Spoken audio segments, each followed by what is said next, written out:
Welcome back to Rework, the podcast by 37 Signals about the better way to work and run your business. I'm Sean Hillner, and as always, I'm joined by 37 Signals co-founders and the authors of Rework, David Heinemeier Hansen. How are you today? Good, Sean. And Jason Fried. How are you? Doing well, thank you. How are you?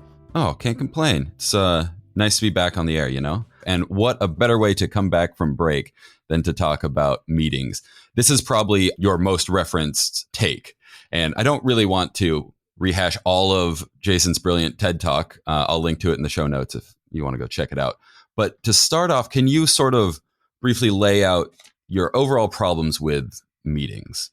There's a couple of big issues. Number one is that they tend to convey a really small amount of information for the amount of time that's taken.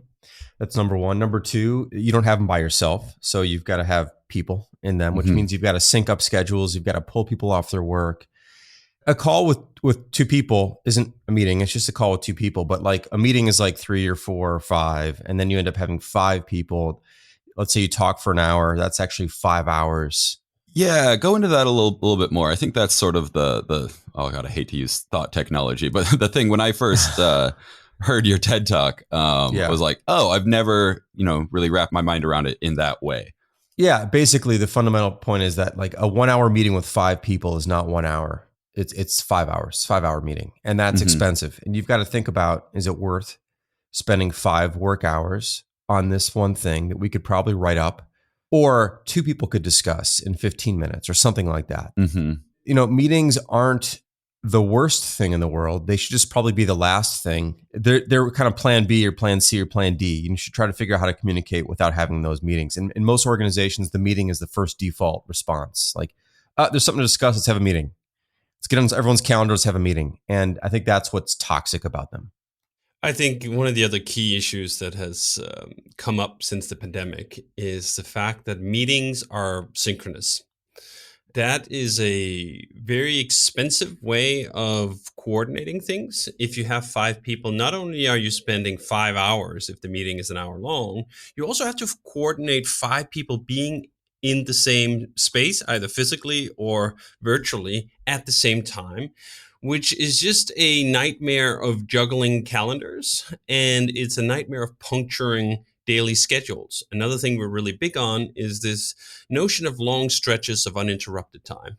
It's quite difficult to have those long stretches of uninterrupted time if your day is punctured by meetings. And in fact, in some ways, it gets even worse if those meetings are exactly just an hour or so. You might think, oh, well, I have an hour meeting in the morning and I have one in the afternoon. That's just 2 hours out of 8 hours. What's the big deal? Well, the big deal is that creative endeavors in general don't yield well to those kinds of interruptions. If you are 45 minutes out from a meeting, there's a good chance you'll look at that time as, do you know what? I'm not going to dive into a big, hairy problem here. I'm just going to dive into my emails. Or I'm going to dive into something else that was not really the thing that was going to move the ball forward. So meetings just puncture and explode these calendars we have, and it prevents us, if you have too many of them, from having these long stretches of uninterrupted time. In addition, now that so much of the world has gone remote, which is actually something you'd think we'd just be thrilled about. And in some ways, there are positive factors to it, but there are also negative factors, especially when it comes to meetings. It's one thing to have a meeting with 5 people when you're actually sitting in person and you get some sort of social electricity out of it that actually energizes people.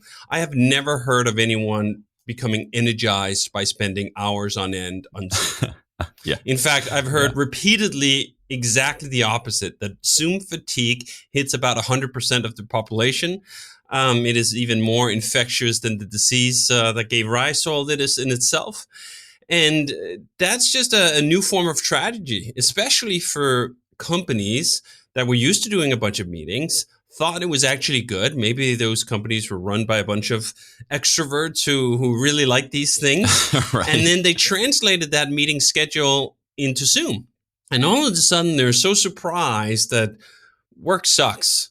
Like, what's not working here? Well, Zoom is a very poor replacement for the electricity of in-person social interaction. It's a quite reasonable replacement for sort of just conveying information or settling on something, but it doesn't provide this other thing that I think that a lot of people who actually didn't mind meetings so much in the quote unquote real world are looking for.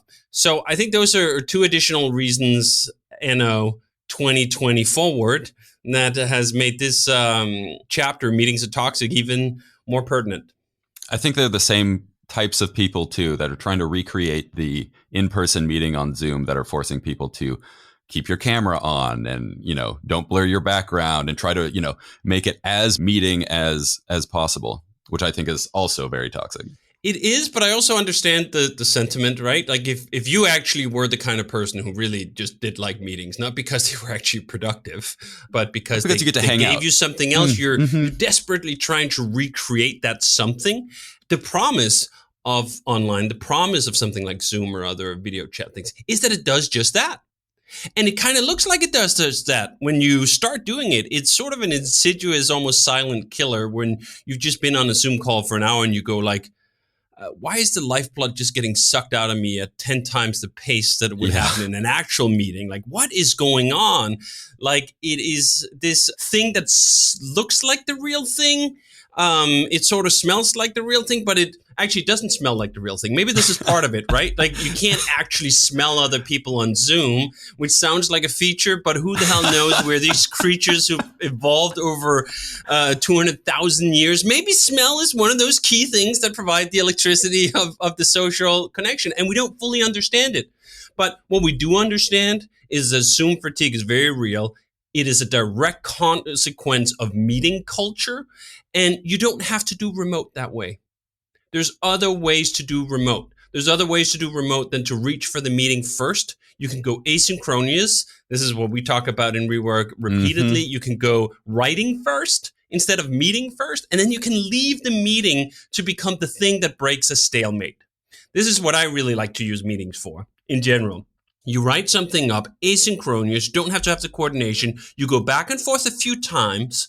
When you sense the temperature of that exchange heating up, or that we're not really getting to a conclusion, we're not getting closer to each other, we're getting further away from each other, that's the time where you just say, okay, enough. We're not going to comment back and forth our way out of this one. Right. Let's do a meeting. And in fact, we don't even call it a meeting. We call it a call, which is, whatever. But still, there is something a little bit different. And frankly, like I've been using the phone more than video. I don't like video for talking to somebody. There's no need to do that, really. So like Brian, who's on product strategy, whenever we catch up on the phone. We almost never catch up on Zoom. Let's just talk. Like talking is different actually than meeting, where it's physical. You've got a camera on you. A lot of people don't even like just being on camera. So you get this camera staring at you. You got a green light staring at you. It's really uncomfortable. And people are looking at themselves all the time, which is something you kind of can't help doing. And then you get self-conscious. In a meeting, you can't see yourself. You can't see your head. You can't see your face. In a real meeting, physically. On Zoom, you're seeing yourself. And then you're on stage. I've never once cared how I look, in a conference room. Yeah. So it's just the whole thing's awkward and uncomfortable and unnecessary most of the time. So let me throw in a life hack here, a meeting hack. I can't wait. Which is the one I've been running this entire quote unquote meeting or conversation, which we actually run over a video chat platform. I put another window in front of my Zoom window all the time. I turn Zoom calls into audio calls because I actually don't want to look at people like this. I think Jason is on to exactly the right thing here. Do you know what? I recall being perfectly fine having very long phone calls growing up. Prior to messaging, prior to video calls, all these other things. And they were not fatiguing in the same way. There was something uniquely fatiguing about this combination of the audio plus the video feed that both does not exist in real life meetings, although I also find those fatiguing at some point, but in a different way. And it's also not true about audio only. There's really something uniquely terrible about the Zoom style way of seeing each other. But you can Literally opt out of that. No one will know. You just drag another window in front of the browsers. I've done right now. I have the Kindle app, which is, by the way, one of the worst apps that's ever been developed. It's an absolutely terrible app, but it blocks other windows just fine. And I have Meetings Are Toxic, the chapter we're talking about, right in front of me instead of your lovely faces. Oh, perfect. Well, thanks. So no need to feel self-conscious about how you look because I can't see you anyway. I don't mean to hijack the call about phone calls, but No. there's something really nice to me about moving and talking. So I like to walk and talk. I hate sitting still and talking, actually. I can't think as clearly. And so what's nice about the phone is you can actually like literally go on a walk and talk. You can't do that on camera, really. I mean, you could hold it in front of you, but that's totally weird. So I think there's a real advantage to moving your body, at least for me, and like just moving through space and thinking. That's stuck that you can't do on camera. And the more people are on camera, the more stationary you are, which is also just kind of really uncomfortable. So yeah, it's funny because that point, Jason, I just finished reading Digital Minimalism by Cal Newport. Yeah, and he brings up this thing about the walking and the talking, that this has a long history. Lincoln apparently was famous for all his momentous talks with other politicians. It was a walk and talk engagement. Steve Jobs basically only held meetings in that way. I think there really is something to this physicality of doing it. And I do find that replacement is surprisingly good for the, okay, we're literally walking next to each other and talking. The walking and being on the phone is pretty close, far, far closer than this a natural Zoom replacement for being in person. Yeah. Well, there are some things like showing work that you do need to at least be on camera for, or, share your screen. And 37 Signals does have some meetings. So what types of meetings do we have around here? I know we don't have like the typical Monday stand-up or something like that. It might be the most egregious of these offenders. Yeah, I mean, for example, when I review work with a designer, we do it on Zoom because we look at the work together. And that's kind of sort of the only way to really look at the work together. But I don't ever consider that a meeting. It's just two of us talking about the work, right, and looking at the work. That's not a meeting.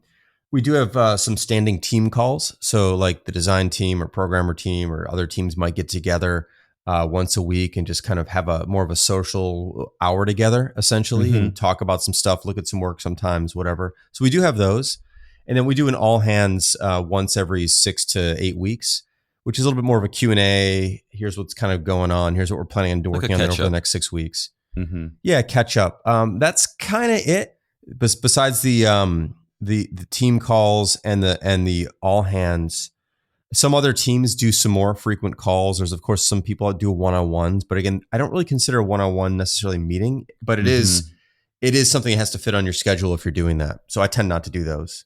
I don't know. That's kind of all I can recall. David, anything else? I think it's key, Sean, when you say catch up, that is, we do that, but it's not for the purpose of conveying information, because as Jason started out saying, the meeting is actually one of the worst ways possible to convey information, unless the information is emotion or something else where it's not about like facts or presentations of things to look at. If what you're conveying is like a upbeat spirit, a shared celebration, for example, as we often do with the calls we do after a cycle, we're like, hey, we just did a bunch of great work over the past 6 weeks. Let's celebrate that together. Let's get excited about the next batch of work that we're doing together. Those can be more difficult to convey in text. And I think having a call can be a reasonable way of doing it if it's really spursed out, if it's essentially like a little bit of spice you add on, not too much, just a pinch. That's good. And then, as I mentioned earlier, too, the other form there is to break a stalemate, to break out of something that has escalated into something where we don't feel like we're making progress together on text. But the information conveying meeting in the strictest sense of like, here I am reading aloud of something that everyone needs to know, those are absolutely just terrible. Right. Do you have any... tips isn't the right way, but I guess how do you keep these meetings when you do have to have them productive? Is there a certain way we schedule, or, I mean, I know you've mentioned like setting a timer and you have to cut off at a timer. Have you ever like actually done that? And I think actually, do you know what? We fall into the same traps as everyone else, which is exactly why we wrote this chapter, is because when we set up a quote unquote real meeting, one that's actually scheduled and so on, it totally gets a time slot. It gets a time, it's half an hour or it's an hour. And you know what? It'll just fill that half an hour. It'll fill that hour. Now, to some extent, you could say like that's a form of time boxing and that kind of works. But those time boxes are pretty crude. It's quite rare that we are even able to distill things down to like just a 5-minute call. Right. Because it just doesn't work like that. Versus, and this is really the crucial distinction, when you collaborate asynchronously in writing, there's a million decisions all the time that are taken and communicated in 5 minutes or 7 minutes or 6 minutes, 49 seconds, because that's how long it takes to write that damn comment that you're putting in there or that word you're putting in. And that's fine. And you move on. And I think that is why we're such a big fan of the asynchronous form, not the chat form. This is where a little bit of a distinction comes in. Chat has a whole host of other problems. I don't think we actually covered the terribleness of chat in Rework. In part, perhaps because we hadn't lived that universe for long enough. I think Campfire was only Slack. 5 years old or something at that point. And we were a considerably smaller company. And then now we've been in that world for much longer, and we've discovered all the ways that chat absolutely suck too in a variety of ways. What I'm talking about here is sort of the bread and butter of Basecamp, which is what we like to call sort of the PERMA. It's a message. It's a to-do, it's a card, it's a document that's been uploaded, it's something else like that that forms like the outline of a discussion, and then it's a comment thread below. And that comment thread is both longer than chat messages, right? Because it's not line by line staccato thinking. You actually get to compose yourself in full paragraphs and all these other good things for thinking, but they are very asynchronous. And you look at a bunch of things. I might be at any one time involved in 10, 15 different discussions at the same time that I'll put in my 2 cents. And then, do you know what? When someone else responds, that's when maybe I'll look at it again at some point after that. It allows you a sort of a form of parallel processing. If you think of it in like modern computers, one of the huge steps we've taken forward in performance has been this idea that a CPU now has multiple cores. It can do many things at the same time, and those things don't have to wait for each other. I kind of feel like that's what working in Basecamp is like. It's like upgrading your capacity to collaborate and make decisions to multi-core setups. If you are a meetings first organization, you're running a single core processor, and it doesn't matter how smart you are, how many gigahertz your brain can process, you can just do that one thing at a time. So while you're sitting in your 1 hour meeting or 2 hour meeting or 3 hour meeting, God forbid, doing the one thing, do you know what? I can spend that time doing 23 things. Not because it's sort of interlacing in this multitasking way, but because each core runs sort of the small job. Hey, let's make a decision on this thing. We move on. You go do your thing. I go do my thing. And my thing is to check in on a few other things too. So it is just such a powerful, and even though we've harped upon this point, I think for, 10 years plus, it still feels like the biggest secret out there. It feels like we use Basecamp in this way, and a lot of other companies, they still run on like this ancient operating system of meetings first, and you just look at that and you go like, oh man, I pity the fool who still have to cook with a stone axe, however you do that. That's like the biggest question I get from friends. How do I talk to my boss about stopping this Monday stand-up? And I think it's just, well, that's the way we do things, you know? Inertia is a. Do we bleep on this show? Can I say inertia is a bitch? Of course you can say that. It's. I think the one thing that we saw with the pandemic was like Jason and I have literally been talking about remote for the entire existence of this company, our entire collaboration together. 21 years at this point. A book almost 10 years ago, harping upon the same point, right? I wouldn't say nothing happened. A few things happened for a few companies. Then the pandemic hits and totally blasts inertia to space. And all of a sudden something happens, right? Something new comes in. So I think that's part of it. We've likened this in other ways to sort of like you just have to let the and this is harsh, and I mean it about organizations, not people, but you just got to let the dinosaurs die. Yeah. Like it literally is a generational thing to some extent to move past this meetings first kind of thing. Like the next generation, that's not what they're going to reach for first. Now, maybe we will overcorrect horrendously in the other direction, right? Like the joke of Gen Z people basically getting panic attacks if the phone rings and they're like, what is going on? Did someone die?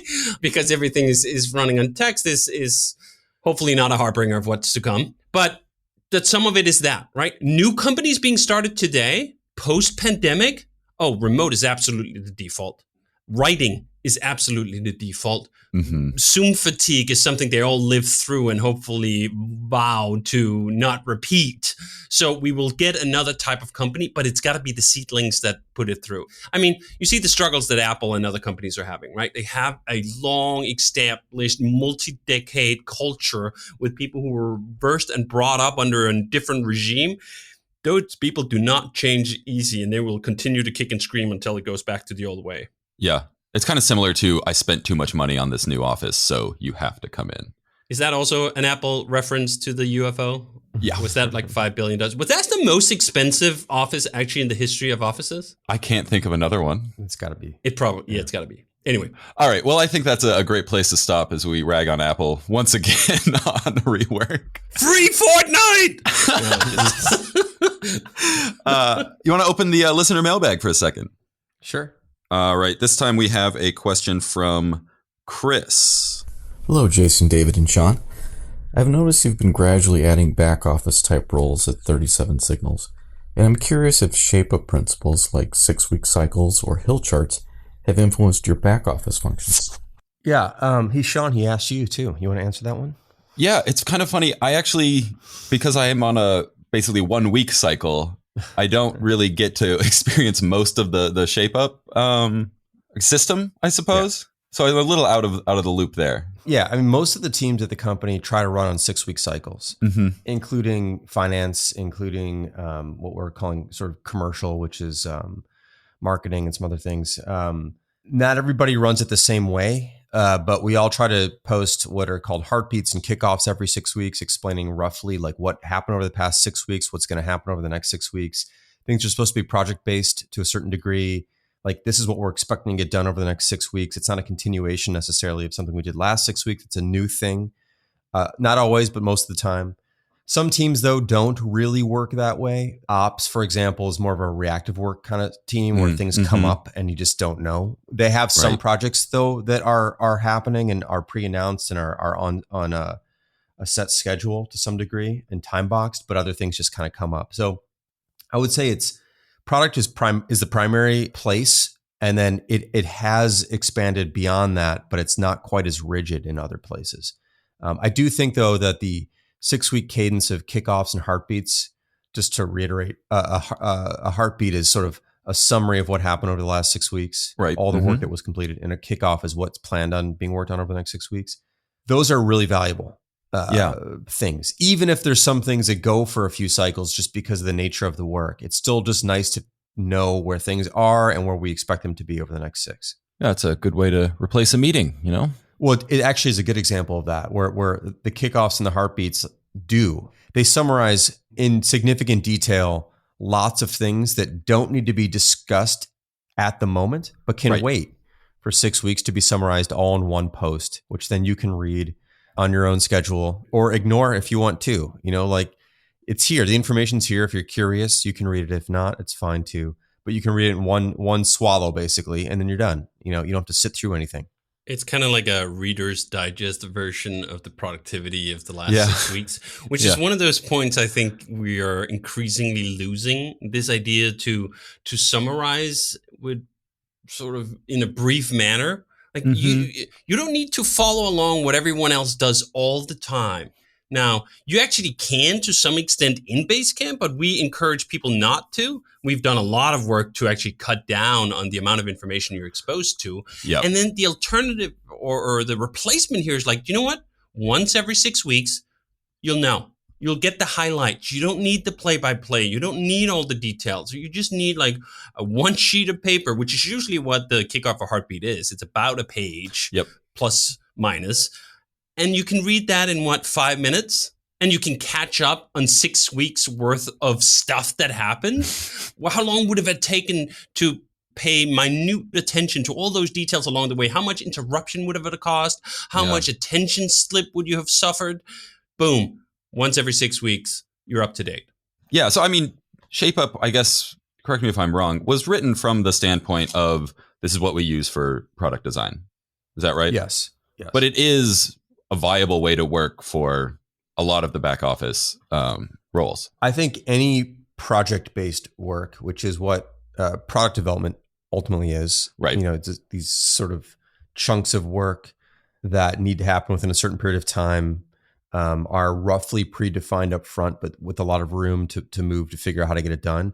Anything that fits into that pattern, and most projects do, regardless of whether or not they're marketing projects or some sort of infrastructure upgrade or something like that. Like, these things can fit in that system. And this includes accounting stuff like, hey, we're going to switch from this tax platform to this tax platform, or this, whatever to whatever these things might be.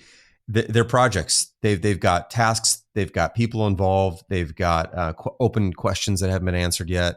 They've got a rough shape. You have a pretty good sense of like what needs to happen and what done's going to look like.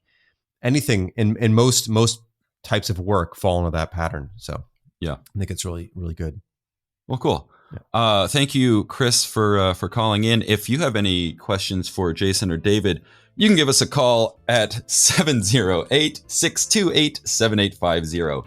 Or better yet, you can record a voice memo on your phone and email it to hello@rework.fm. Next week, we're going to be talking about when to just say, this is good enough. And sometimes good enough is fine. But for now, I want to say thank you to Jason Fried. Thanks, Sean. And thank you for joining me, David Heinemeier Hansen. Yep. We'll see you next week.